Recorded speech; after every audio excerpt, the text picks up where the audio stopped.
আসসালামু আলাইকুম। আজ 5 ফেব্রুয়ারি 2026 জাতীয় গ্রন্থাগার দিবস। গ্রন্থাগার দিবসে জানাই সবাইকে আন্তরিক শুভেচ্ছা।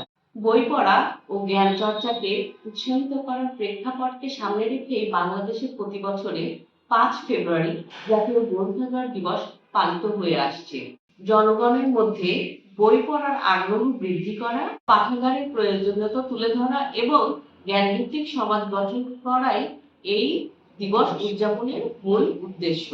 এবছর গ্রন্থাগার দিবসের প্রতিপাদ্য হলো জ্ঞানেই মুক্তি, আগামীর ভিত্তি।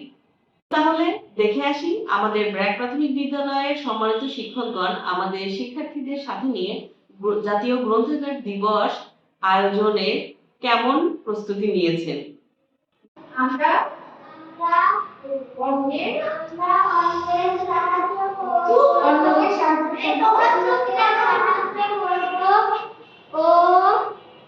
অন্যের বিপদে সাহায্য করব। তাহলে আমরা বিপদে পড়লে অন্যরাও সাহায্য আমাদের। বন্ধুরা, আজকে আমি যে গল্পটি পড়েছি গল্পটির নাম খরগোশ এবং কচ্ছপের গল্প। গল্পটি পড়ে আমি বুঝলাম অহংকার করা ভালো না। আমরা যদি কোনো জিনিস চেষ্টা করি, কাজ না থাকে চেষ্টা করতে তাহলে অবশ্যই ফল পাবো। Thank you.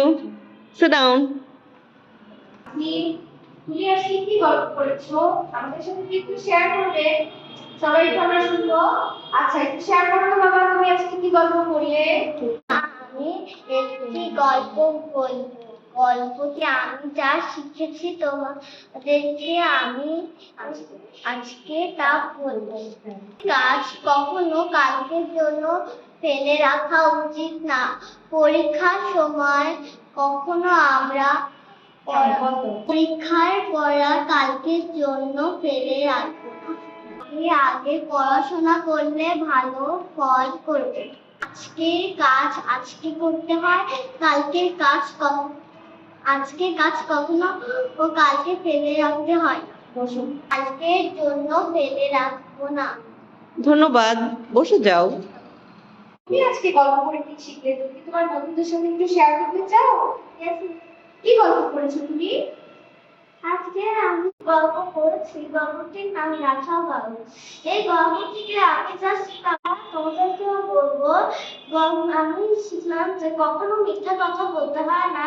আমরা যদি মিথ্যা কথা বলি, পরে আমরা সত্যি কথা বললেও কেউ আমাদেরকে আর বিশ্বাস করবে না।